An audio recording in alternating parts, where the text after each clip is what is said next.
오늘 함께 보실 하나님 말씀은 잠언입니다. 잠언 28장입니다. 잠언 28장 9절 찾으셨으면 같이 한번 읽어보십시다. 시작.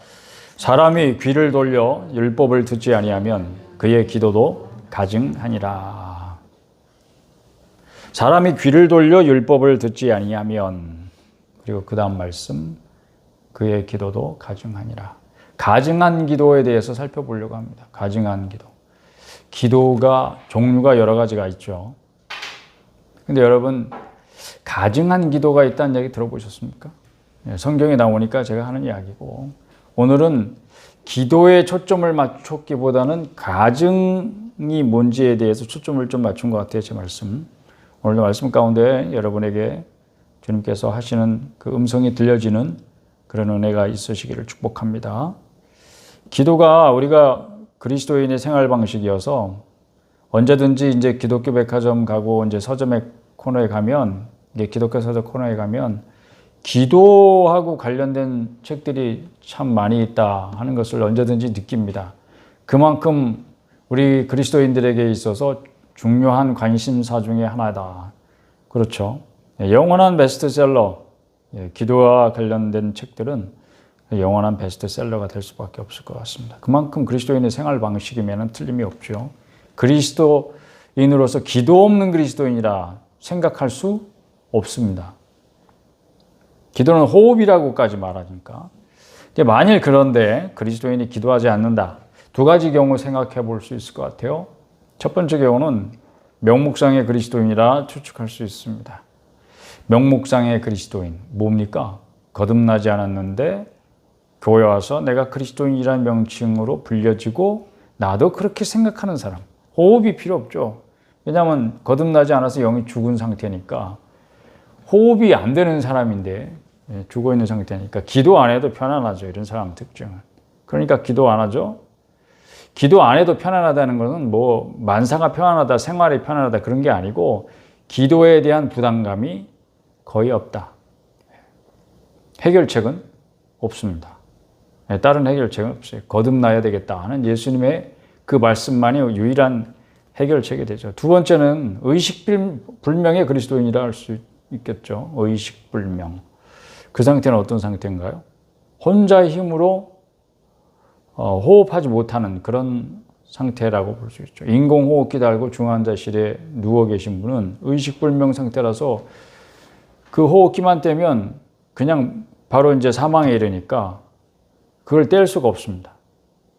다른 말로 말하면 살아있으나 죽은 상태와 다를 바 없는 상태다. 그게 영적인 상태를 우리가 말하고 있는 것입니다. 영적인 인공호흡이 뭘까요? 다른 사람의 기도라는 거죠. 다른 사람의 기도. 나는 기도하지 않지만 자기가 기도하지 않아도 살 수 있다? 그건 아니에요. 다른 누군가가 여러분을 위해서 기도하고 있는 거예요. 다른 사람의 기도에 의존하면서 살고 있는 것을 말하는 것입니다. 또 누가 기도하고 계시겠습니까? 약속대로 그리스도께서 하나님 보좌 우편에서 누군가를 위해서 계속 기도하고 계십니다. 이건 주님의 약속이었으니까. 그리스도의 기도에 의존하며 살고 있는 상태. 그는 거듭났으나 어떤 이유로든 기도가 중단된 이후에 다시 시작하지 못해 의식불명에 이르렀을 거예요. 이게 그냥 어느 날 순간 의식불명 갑자기 탁 쓰러질 수도 있고 서서히 의식불명 상태. 자기도 의식하지 못하는 사이에 살았으나 죽은 거나 다름없는 그런 상태라. 뭐예요? 외식하는 거 말고는 세속의 삶을 살아서 성령을 근심케 하고 죄된 습관을 그치지 않는 생활. 그 속에 어떤 성령의 인도하심에 대한 순종도 없습니다. 그러니까 죽은 자나 다를 바 없는 상태예요. 자, 여기서 잠깐 이것도 죄가 됩니까? 라는 질문에 대해서 한번 생각을 해보려고 합니다. 음주가 죄인가요? 술 먹지 말라는 얘기는 없지 않냐? 성경에도 술 취하지 마라 그랬지. 어디서 많이 들어본 소리 같지 않습니까? 담배, 흡연이 죄인가요? 성경에는 흡연인에 관련된 말씀은 없는데요. 그때는 담배가 없던 시대였으니까 담배를 언급을 안 하셨겠죠? 과식이 죄인가요? 여러분, 요새는 얼마나 사람들이 잘 먹고 다닙니까? 물론 먹고 살기 힘든 사람들에게는 참 남의 세상 이야기겠지만 지금 우리나라 사람들 얼마나 잘 먹고 사는지 길거리 나가보세요. 예. 진짜 얼마나 많은 사람들이 영양 상태가 좋은지 몰라요. 그런데요, 과식이 죄인가요? 예. 이런 것들 물어볼 수 있잖아요. 여러분은 어떻게 생각해요? 제가 이렇게 묻지만 여러분의 생각이 중요하지 않아요. 그러니까 내 생각이 아니면 그냥 다 아니고, 내 생각에 기면 세상이 아니라 그래도 다 기고, 이런 게 그 하나님으로 삼지 않고 자기를 하나님으로 삼는 자의 삶이라고. 그러니까 우리는 절대 그런 사고방식 가지면 안 돼. 그러니까 여러분의 생각은 어떻게 생각하고 있느냐가 아니고, 우리는 누구의 생각을 여쭤봐야 돼요? 하나님의 생각은 어떠신지요? 이렇게 여쭤봐야 되잖아요. 이정훈 교수라는 분이 그 강의를 들어보니까, 그러니까 하나님의 법을 프린시플과 룰을 구분해서 설명을 하시더라고요. 그러니까 원칙이 있고 프린시플, 그 다음에 좀 더 디테일한 규칙이 있어요. 룰이에요. 그러니까 우리는 하나님의 법의 통치를 받고 사니까 그 룰에 따라서 산단 말이에요. 근데 룰이 성경을 읽으면 우리는 뭘 발견해 주로? 원칙도 있고 룰도 있어요. 그렇지만 이게 룰이 너무 디테일하게 밝혀져 있지 않잖아요. 그러려면 성경이 얼마나 분량이 더 커져야 되겠어요. 그러니까 원칙을 분명히 밝히고 있다고. 그러니까 우리가 성경을 읽으면 우리가 어떤 원칙을 가지고 살아야 되겠구나 하는 걸 분명히 알 수 있어요. 이건 모호하지 않아요. 이거를 그리스도인의 생활에 적용하면 답을 알 수 있죠. 예. 음주 죄입니다. 흡연 죄, 과식 죄입니다. 다 나와 있어요, 성경에. 그러니까 이거는 제가 오늘 다룰 주제가 아니니까 그냥 넘어가겠습니다. 아니 뭐 기도 얘기하다가 이것도 죄가 되나요? 무슨 상관이냐고요? 자, 생각해 봅시다. 기도하나 안 하나, 기도를 하느냐 안 하느냐, 이게 그리스도인이냐 아니냐 여부를 알 수 있는 척도가 되죠.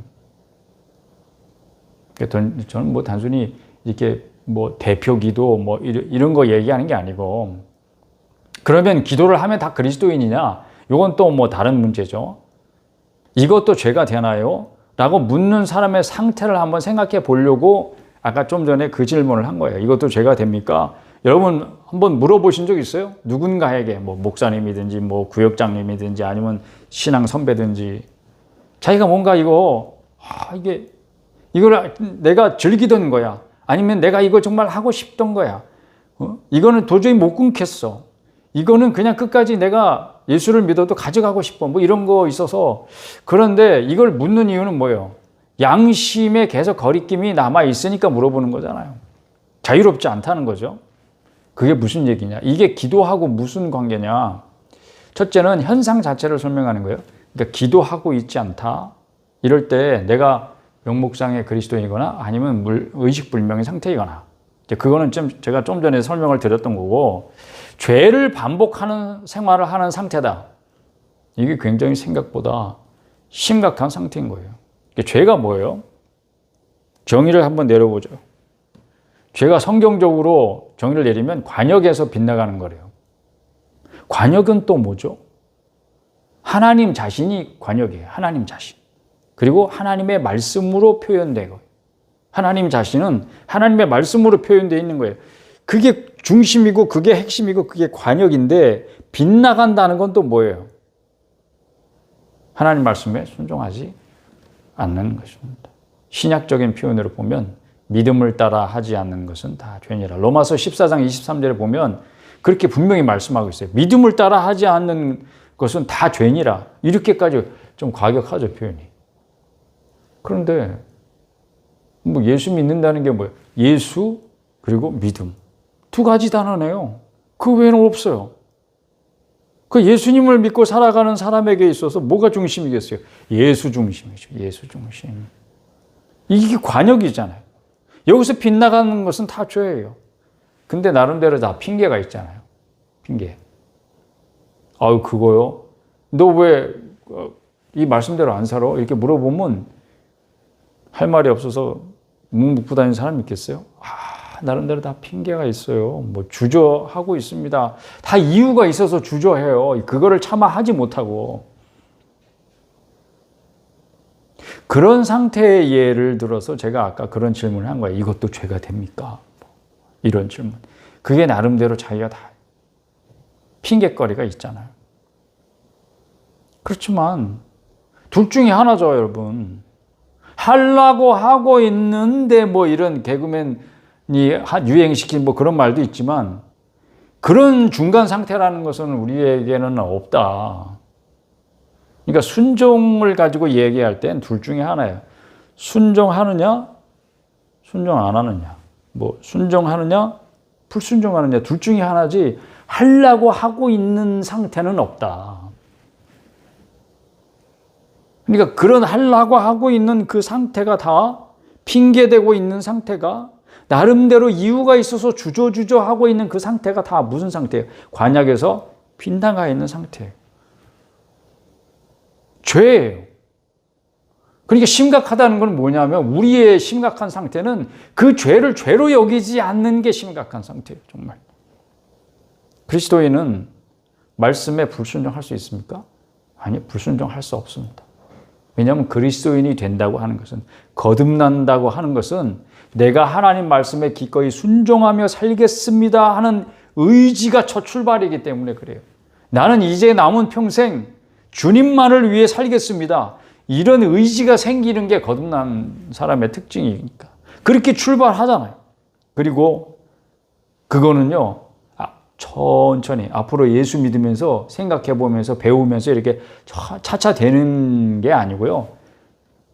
지금 즉시, 거듭난 즉시 하나님께서 그를 부르셔서 거듭나게 하시는 그런 성령의 역사가 일어난 즉시 되는 일이에요. 그러니까 거듭나면 사람은 할렐루야, 하나님, 이제부터 나는 하나님의 영광을 위해 살겠습니다. 나는 죄인이고 내 자신을 위해 살았습니다. 그러나 이제부터는 하나님 위해 살겠습니다. 하나님 위해 살겠다는 게 뭐예요? 하나님 말씀대로 살겠습니다. 하나님의 말씀을 나의 프린시플, 나의 원칙으로 삼아서 그 원칙대로 내가 순종하며 살겠습니다. 이게 즉시 이루어진다고요. 이건 또 뭐 성장과는 다른 차원의 문제예요. 그러니까 차차 되는 게 있고 즉시 되는 게 있어요. 그러니까 오늘 그 얘기를 하려고 하는 게 아니에요. 거듭남과 관련돼서 거듭난 사람이 보이는 특징을 자기 자신에게 한번 적용을 해보라고요. 기도하라는 것은 주의 명령입니다.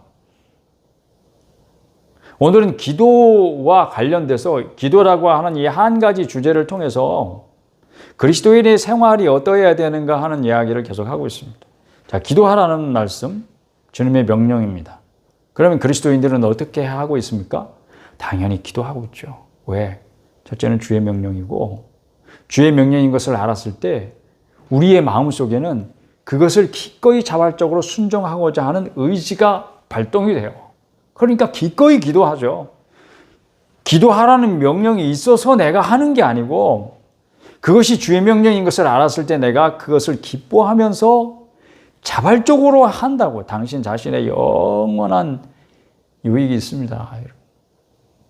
금생과 내세에 유익이 있어서 유익을 위하여 주신 말씀에, 그러니까 주님의 명령이라는 것은 해! 안 하면 너 죽어! 뭐 이런 강압이나 어떤 협박이나 강요나 이런 게 전혀 없어요. 명령 형태로 주어진 그 모든 것은 우리의 축복을 위하여 하나님 예비하신 말씀이다. 이렇게 받아들이면 좋을 것 같습니다.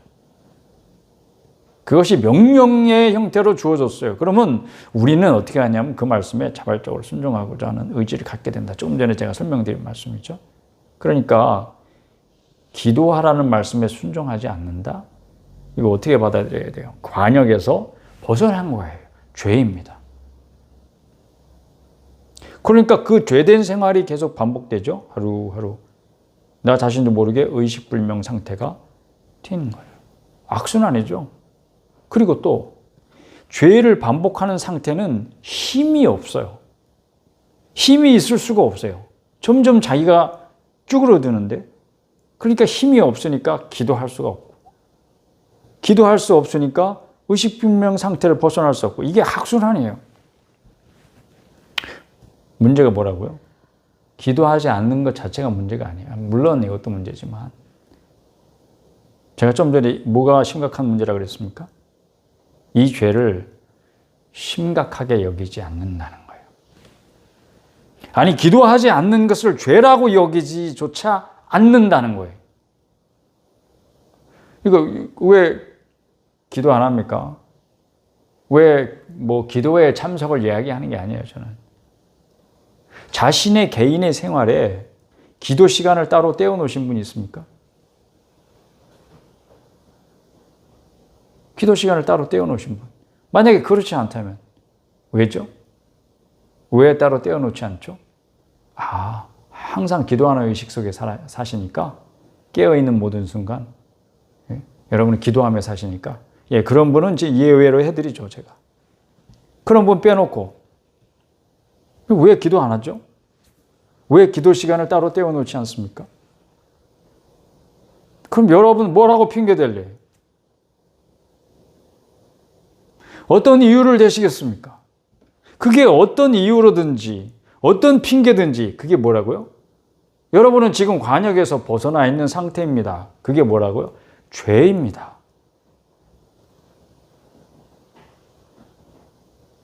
그 죄를 가지고 계속 죄 짓는 생활을 반복하고 있는 거죠. 이게 얼마나 심각한 상태인지 생각해 봤습니까? 주의 말씀으로부터 귀를 돌려 듣지 않는다는 것이 문제입니다. 가증하다는 것은, 정말 가증하다는 것은 자신이 믿지도 않는 것을 기도한다는 거죠.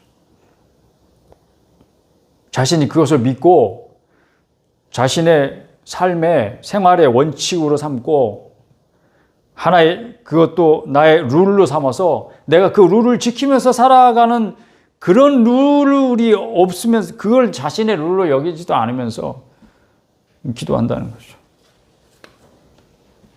그게 가증한 거예요. 또 하나 중요한 것은 자신의 상태가 명목상의 그리스도인이건 의식불명 상태이건 그가 기도했다고 합시다. 하나님 들으실까?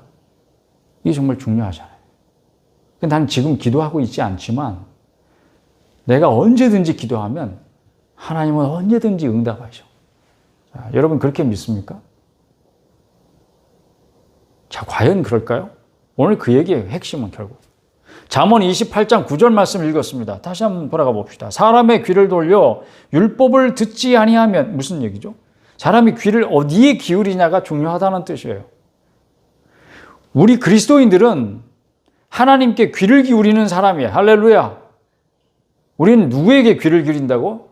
하나님께 귀를 기울이는. 근데 여러분의 귀를 지금 어디다 대고 있어요? 주로. 요새는 뭐 정말 혀를 찰 노릇이에요.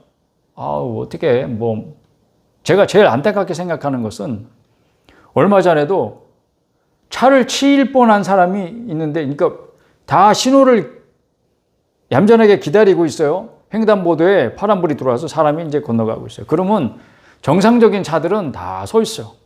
그래 가끔씩 미친 차들이 있다니까. 혹은 오토바이. 신호 안 지키잖아요. 횡횡 지나간다고. 근데 이러고 가는 거야, 이러고. 응? 다 신을 예배하는 경건한 사람들이야. 다 요새 사람들은 길거리에서조차 자기의 신을 경배하는 사람들이니까. 이 조그만 신을. 그죠. 근데 나이도 지긋하신 분이에요. 멀쩡하게 생겨가지고 그분도 신을 경배하면서 그렇게 경건한 자세로 횡단보도를 걸어가고 계시더라고요. 그리고 좌우를 살피지를 않아. 그러니까 그 믿음이 정말 대단하죠. 아무도 나를 치지 않을 것이다. 이런 믿음을 가지고 횡단보도를 그렇게 자기의 신을 경배하면서 걸어가는 거예요. 자기의 신이 자기를 지켜줄 거라고 믿고 걸어가는 거죠. 그런데 글쎄 거기 그 신호를 지키지 않는 오토바이가 휑하니 지나가면서 그 사람하고 부딪힐 뻔했다니까. 우리는 누군가에게 자꾸 귀를 기울이면서 살게 돼 있어요. 근데 하나님께 귀를 기울이지 않으면 세상에 귀를 기울이겠죠. 누군가에게는 귀를 기울일 거 아니에요, 여러분. 근데 우리는 하나님께 귀를 기울이는 사람이에요. 할렐루야. 이게 여러분 인정이 됩니까? 깨달아져요? 믿어져요? 알아져요? 나는 하나님께 귀를 기울이는 사람이야. 그럴 때 자신의 양심의 기능이 정상적으로 작동되는 사람은 내가 어떻게 해야 된다는 걸 누구한테 물어볼 필요도 없어요. 주여 말씀하옵소서, 주의 종이 듣겠나이다. 이게 무슨 뜻이에요? 들을 준비 됐어요? 이런 뜻이에요. 나는 하나님 말씀을 들을 준비 됐어요. 여러분, 그러니까 하나님 말씀을 펴고 읽기 전에는 항상 이 기도를 해야 돼요. 주여 말씀하옵소서, 내가 들을 준비가 되었습니다. 이렇게 하고 성경을 읽는 거예요. 하나님의 음성 왜 듣고자 합니까? 순종하며 살고자 하는 거지. 자발적인 순종입니다. 뭐 억지로 해야 되니까 이거는 자발적 순종이 될 수 없죠. 그리스도인의 삶에는 억지로 하는 게 없어요. 왜냐하면 진리가 하는 역할은 우리를 자유케 하는 것이에요. 놓아, 풀어놓아 다니게 하라. 그 일이 나에게 이루어지는 거예요. 그러나 귀를 돌려 율법을 듣지 아니하면, 귀를 돌린다고 할 때 이 히브리어 원어로 빗나간다는 뜻이에요. 이게 귀가 빗나갔어. 죄가 뭐라고요? 빗나가는 거라고요. 그러니까 이 귀가 관역을 빗나가서 엉뚱한 데로 가 있으니까 뭘 안 듣게 돼? 율법을 안 듣게 되는 거예요. 하나님의 말씀. 이게 원리도 규칙도, 그러니까 프린시플도 룰도 안중에 없어. 불순종하니까. 신앙생활의 기본 자세가 돼 있지 않다. 이런 뜻입니다. 그러니까 우리에게 적용할 수 있겠죠. 이 구절 말씀. 사람이 귀를 돌려 율법을 듣지 아니하면, 그렇게 어려운 말이 아니에요. 내가 지금 무엇에 내 귀를 기울이고 있는가 잘 생각해 봐요. 내가 하나님께 귀를 기울이지 않는다, 하나님의 말씀에 귀를 기울여 듣고자 하는 그런 생활의 기본 자세가 되지 않는다면, 이게 뭐예요? 계속 초보 상태만 머물러 있는 거예요. 언제까지 여러분 초보에만 머물러 있어요? 그게 무슨 얘기냐면, 지금 내가 기도하고 있지 않아도 내가 살아가고 있는 게, 그러니까 내가 지금, 나 지금 괜찮은가 봐, 이렇게 생각하지만, 여러분을 위해 지금도 눈물 흘리면서 기도하는 사람이 있다는 사실을 압니까? 언제까지 다른 성도들, 다른 가족들의 기도에 의존하면서 연명하시렵니까? 자신의 기도로 생명을 이어가야죠. 그리고 더 나아가서 그뿐만 아니라 자신의 기도로 다른 사람들을 세워가는 그런 장성한 자의 상태에 빨리 가셔야죠, 여러분. 자신의 문제만 그게 너무 커가지고 다른 사람은 돌아보지도 못하는, 언제까지 그런 상태에 계속 가실래요? 근데 그런 상태에 있는 사람이 어쩌다 기도했다고 합시다. 그의 기도는 어떻다고요? 오늘 9절 말씀에 의하면 가증하니라. 가증한 기도를 하나님이 들으실까? 기도의 내용이야 가증하지 않겠죠. 많은 그 사람이 가증한 거죠. 다른 말로 말하면 가증이 어려워요? 혐오라고 하는 표현을 씁시다. 혐오. 여러분, 혐오라는 말 요새는 어디서 많이 들어요? 혐오. 그거예요, 그거. 여러분이 어디에다 사용하든지 바로 그 혐오스럽다는 뜻이 가증한 거예요. 하나님이 나의 기도를 그렇게 혐오스럽게 여기신다고. 평소에 하나님의 말씀에 그것을 룰로 삼아서 내가 그 룰을 지켜가면서 살아가는 사람이 아닌데 기도하고 있어. 그러니까 하나님이 가증스럽다. 하나님 들으실 수 없습니다. 이사야 또 1장에 보면은 13절 하반절에 성회와 아울러 악을 행하는 것을 내가 견디지 못하겠노라, 하나님이 이렇게 말씀하고 있어요. 그리고 15절에는 너희가 많이 기도할지라도 내가 듣지 아니하리니. 그 시대 사람들은 어떻게 하냐면 명목상의 신앙생활을 하는 사람들이에요. 성회라고 하는 것은 주일 예배 시간인 거죠. 예배 시간을 잘 지켜. 드려야 될 절기 예물들 꼬박꼬박 잘 받죠. 11조도 받죠. 구제도 하고 선행도 하고 선교도 하고. 그러나 함께 악을 행한다. 반복되는 죄를 회개하지 않으면서 신앙생활하는 사람들 말하는 거죠. 그들의 기도를 내가 응답하지 아니하리라. 이사야 시대만 그렇겠습니까? 우리는요. 우리가 지금 너무 가볍게 여기고 있어요. 신앙생활을. 기도를. 죄를. 그러니까 하나님께 가증한 기도가 되는 길을 가고 있다고. 하나님 여러분 기도에 응답하시겠습니까? 아니, 누가 그러던데요? 어떤 목사님이 그러던데요? 어떤 전도사님이 그렇게 얘기하던데요? 그런 말에 속지 마세요. 페이크예요, 페이크. 지금 마지막 때 마귀가 이 교회 안에도 가짜 목자들을 얼마나 많이 심어놨는지 압니까? 여러분은 여러분 양심이 증거하는 대로 바르게 서시고 순종이냐 아니냐 그거를 분명히 하세요. 다른 사람의 말을 들으면서 내가 괜찮은가 보다 이렇게 가짜 목자들의 소리를 들으면서 자기의 위안을 삼지 말라고요. 그럼 어떻게 하면 나의 기도를 들으실까? 하나님이 응답하시는 기도? 반대로 생각하면 되겠네요. 가증한 기도의 반대는 어떤 기도인가? 첫째로 사람이 율법에 귀를 기울임. 우리 본문 말씀 그대로 나오잖아요. 잠언 28장 9절 아까 우리 같이 읽은 말씀. 사람이 율법에 이 토라에 귀를 기울이면 즉 하나님 말씀에 순종하면 하나님의 법을 자신의 생활 원칙으로 삼으면 언제든지 하나님께 귀를 기울이고 그분의 음성 듣기를 내 삶의 우선순위에 드는 사람이라면 그의 기도를 하나님이 들으실 것입니다. 너무 간단하죠? 간단해. 거듭난 사람들은 삶이 어떻다고? 나는 아무것도 아닌 게 깨달아지는 사람. 내가 흙으로 지어졌구나. 흙도 어떤 그 흙이라고요? 티끌, 마른 흙, 먼지. 그걸로 재료를 삼아서 하나님이 나를 만드셨구나. 하나님이 나를 살리셔서 내게 생기를 불어주시지 않으시면 나는 아무것도 아니구나. 이게 깨달아지는 거예요. 전에는 나 잘났는지 알고 살았지만 지금 전도 현장에서 많은 하나님을 거부하고 부인하는 사람들의 모습을 보잖아요. 그들의 공통점은 뭐예요? 교만이라는 교만. 하나님을 공개석상에서 혹은 드러내놓고 어디서든지 자유롭게 모욕적인 언사를 사용하면서 하나님이 세상에 어디 있냐고 그렇게 부정하는 사람들의 공통적인 특징은 교만이에요. 얼마나 교만하니. 그런데 정말 은혜로 하나님이 은혜를 주셔서 거듭나게 되면 거듭난 사람의 특징은 그거예요. 내가 티끌에 불과한 인생이구나. 내가 아무것도 아니구나. 그러니까 아무것도 아닌 것으로만 끝나면 안 되죠.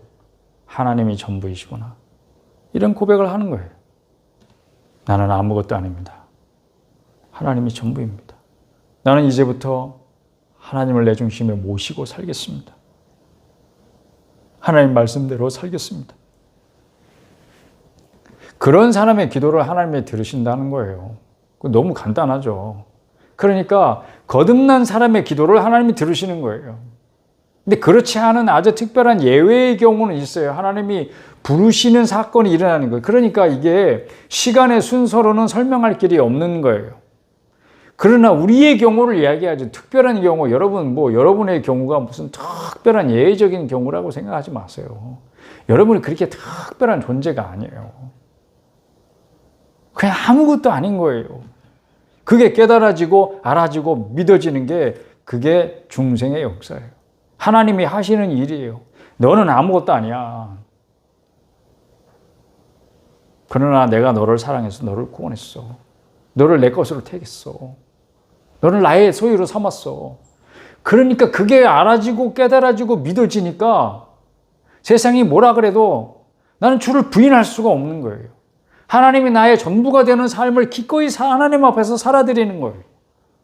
그분이 아니면 나는 아무것도 아닌 인생이 마치 뭐라도 되는 것처럼 교만하게 살다가 지옥으로 갔을 거 아니에요. 그러니까 이 은혜에 감사하면서 은혜에 보답하는 삶을 내 삶의 중심, 관역에다 놓고 그 관역에서 빗나가지 않으려고 애쓰는 삶을 살아가게 되는 거죠. 그런 사람의 기도를 하나님이 들으신다고요. 두 번째, 하나 더 봅시다. 우리 잠언 15장 8절. 우리 잠언을 보고 있으니까 잠언에 있는 말씀 한 절 더 보죠. 잠언 15장 8절입니다. 8절 찾으셨습니까? 우리 같이 한번 읽어보실까요? 15장 8절 시작. 악인의 제사는 여호와께서 미워하셔도 정직한 자의 기도는 그가 기뻐하시느니라. 악인의 제사가 나왔고 정직한 자의 기도가 나왔습니다. 제사와 기도는 같은 거예요. 제사는 지금 우리의 말로는 예배죠. 근데 예배가 기도고 기도가 예배예요. 그게 다르지 않아요, 여러분. 기도야말로 예배하는 행위, 하나님을 높이는 행위가 되니까 그게 예배가 되는 거예요. 그걸 따로 분리하지 말고 생각해 봅시다. 악인의 제사는 여호와께서 미워하셔도가 뭐냐면 28장 9절에 가증하다는 거하고 똑같은 히브리어를 쓰고 있어요. 그러니까 악인의 제사를 하나님이 어떻게 여기신다고? 혐오스럽게 여기신다고. 가증하게 여기신다고. 그러니까 희생이라고 하는 이 예배라고 하는 행위하고 희생 제물이라고 하는 것을 다 말하는 건데, 이 제사는 신자가 하나님께 예배를 드리고 또 헌금 드리고 구제하고 봉사 실천하고 이게 다 합쳐서 하는 말이에요. 여러분의 신앙생활 전체를 다 합쳐서 하는 말이에요. 그러니까 악인의 신앙생활이라는 게 뭐예요? 자기도 믿지 않는 것을 의식적으로 하는, 외식하는 그리스도인의 삶이 딱 악인의 제사잖아요. 그렇죠. 신앙과 생활이 일치하지 않는 사람의 신앙생활 모습이 바로 악인의 제사잖아요. 무슨 말씀인지 명확하게 그림이 딱 그려지죠? 악인의 제사가 뭔지. 악인은 뭐 어떤 사람이 악인이라고요? 28장 9절의 표현을 그대로 갖다 쓰면 귀를 돌려 율법을 듣지 않는 사람. 귀를 관역에서 벗어나게 해서 하나님의 말씀을 듣지 않는 사람. 그 사람을 악인이라고 하는 거죠. 여러분들이 가지고 있는 그냥 일반적으로 세상에서 쓰는 말로 자꾸 성경 말씀을 해석하려고 하지 마세요. 그래서 설교자에게 듣는 거죠. 자기 자신의 생각을 말씀으로 자꾸 이렇게 씻어내고 수정하고 자기 생각을 바꾸고 이런 시간이 되어야 될 줄로 믿습니다. 악인이 그렇게 세상 사람들이 말하는 것처럼 나쁜 뭐 그런 걸 얘기하는 게 아니에요. 관역에서 벗어났어요. 악인이에요. 관역에서 벗어났어요. 죄예요. 이걸 타협하려고 하는 생각이 우리 안에 딱 들어있죠. 거듭난 사람에게도 다 그게 있어요. 그게 인간의 본성이 부패해 있다는 증거예요. 그러니까 거듭난다고 하는 것은 인간의 부패한 본성을 근본적으로 바꾸는 걸 말하지 않아요. 본성은 끝까지 그대로 갑니다. 그러니까 신앙생활하고 거듭난 그리스도인이지만 늘 죄 짓잖아요. 죄 짓는 일이 왜 그래요? 어떤 사람들은, 어떤 과격한 그 분파들은, 거듭나는 사람들은 그 뒤로는 절대 죄 짓지 않는다 이렇게 가르치는데 그건 아주 굉장히 초보적인 지식에 불과한 거예요. 잘못 아는 거예요. 우리의 본성은 전적으로 부패되어 있어서 아담 이후의 모든 후손들은 그 부패함을 가지고 태어나고 살다가 죽어요. 그런데 하나님께서 그 가운데 누군가를 선택하셔서 중생의 은혜를 주셔서 예수를 알게 하시고 하나님의 자녀의 권세를 누리게 하시고, 이게 다 뭐예요, 이게? 그걸 설명하라는 게 아니라 여러분 느끼라는 거예요. 느껴지잖아요, 여러분. 그 은혜가 알아지잖아요. 깨달아지잖아요. 한순간에 모든 것이. 말로 설명하라 그러면 못하지만 알잖아, 분명히. 내가 그런 존재라는 거. 내가 그런 은혜를 입고 산다는 거. 그게 바로 정직한 자예요. 여러분, 잠언 15장 8절에 그런 정직한 자의 기도를 어떻게 하신다고? 기뻐하신대요. 기뻐하신다는 건 히브리어로 뭐냐면 기꺼이 받아들이신다, 이런 뜻입니다. 열납이란 말 쓰죠. 열납. 네, 기쁘게 받아들이신다. 열납한다는 게 뭐 열난다 그런 뜻이 아니고 기쁠 열자예요. 기쁘게 받아들이신다. 누가? 하나님이. 정직한 자의 기도를 그래 하면서 기쁘게 받아들이시고 이걸 응답이라고 말하는 거죠.